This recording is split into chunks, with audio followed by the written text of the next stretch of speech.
बिस्मिल्लाहिर्रहमानिर्रहीम। आज हम क़यामत की एक बहुत बड़ी और अहम निशानी याजूज और माजूज के बारे में बात करने वाले हैं।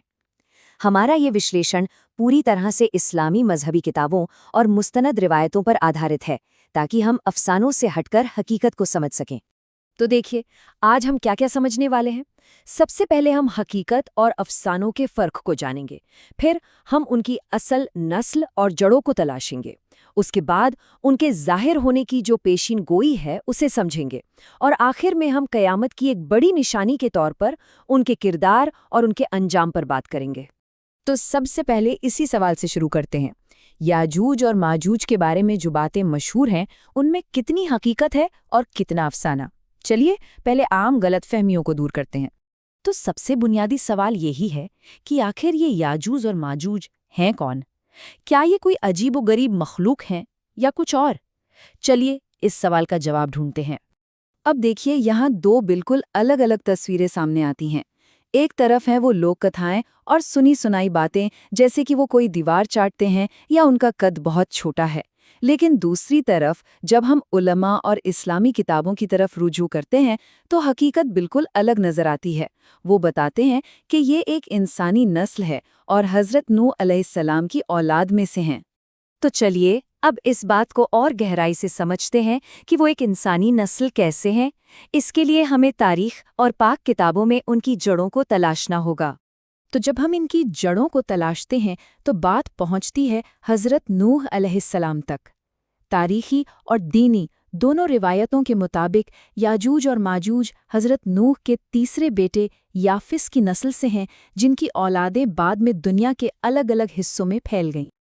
अब देखिए, तारीखी हवालों में बाइबल की किताब उत्पत्ति में भी याफिस के बेटों का जिक्र मिलता है, और इस फहरिस्त में साफ तौर पर मागोग का नाम है, जिन्हें माजूज का जद यानी पूर्वज माना जाता है। ये बात उन्हें इंसानी शिजरे यानी फैमिली ट्री में मजबूती से रखती है, और इस बात की तस्दीक बड़े बड़े मुस्लिम तारीखदान और नस्लों के माहिर भी करते हैं। मशहूर मुस्लिम मुअर्रिख इब्न खल्दून अपनी किताब में लिखते हैं कि इस बात पर इत्तेफाक है कि याजूज और माजूज याफीस की ही औलाद हैं। तो ये बात पुख्ता हो जाती है कि वो इंसान हैं।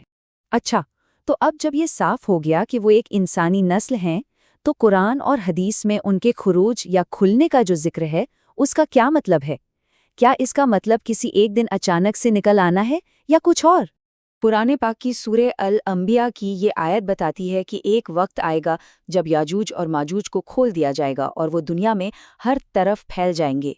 उलमा के नज़दीक ये उनके ज़ुहूर और उनके गलबा को क़यामत की एक बड़ी निशानी के तौर पर ज़ाहिर करता है। अब उनके फैलने के इस अमल को समझने के लिए कुछ उलमा दूसरी आसमानी किताबों से भी रहनुमाई लेते हैं। मिसाल के तौर पर ये जो टाइमलाइन है, ये बाइबल की प्रकाशित वाक्य की किताब की एक तशरीह पर आधारित है। लेकिन हाँ, ये समझना ज़रूरी है कि ये सिर्फ एक ख़ास नज़रिया है और इस पर सारे मुस्लिम उलमा का इत्तिफाक नहीं है। तो चलिए अब बात करते हैं उनके आखिरी दौर की, यानी वो दौर जब उनका फसाद अपने उरूज पर होगा और वो सीधे सीधे इस्लाम के मरकज़ यानी पाक जगहों को निशाना बनाएंगे। हदीसों में उनकी तादाद के बारे में जो बताया गया है, वो सुनकर ही हैरत होती है। उनकी गिनती इतनी ज़्यादा होगी जैसे समुंदर की रेत। ये मिसाल उनके बेपनाह गलबा और ताकत को जाहिर करती है। और उनका निशाना कौन होगा? पाक जगहें। उल्मा और शरा लिखने वालों ने इन जगहों की पहचान मदीना यानी सहाबा की लश्करगाह और मक्का यानी वो अजीज और अमन वाला शहर के तौर पर की है। एक रिवायत में इस मंजर को कुछ इस तरह बयान किया गया है कि वो पूरी दुनिया पर कब्जा करने के बाद आखिर में सिर्फ उन दो पाक शहरों को घेर लेंगे जो उनके कंट्रोल से बाहर रह गए होंगे। लेकिन जब जुल्म और फसाद अपनी इंतहा पर पहुंच जाएगा, तब क्या होगा? तब होगा खुदाई अंजाम। इस्लामी पेशीन गोइयों के मुताबिक उनके इस फसाद के बाद अल्लाह का अजाब आएगा और फिर क़यामत की आखिरी निशानियां जाहिर होंगी। हदीसों के मुताबिक उनका ये घिराव और फसाद अल्लाह की तरफ से एक फैसला कुन मुदाखलत से ख़त्म होगा। अल्लाह की तरफ से एक अजाब आएगा जो उन्हें एक ही झटके में तबाह कर देगा। सही मुस्लिम की हदीस नंबर 2901 में क़यामत की आखिरी निशानियों की जो तरतीब बयान की गई है वो कुछ इस तरह है। पहले मक्का और मदीने का घेराव होगा, फिर अल्लाह के हुक्म से याजूज और माजूज तबाह होंगे।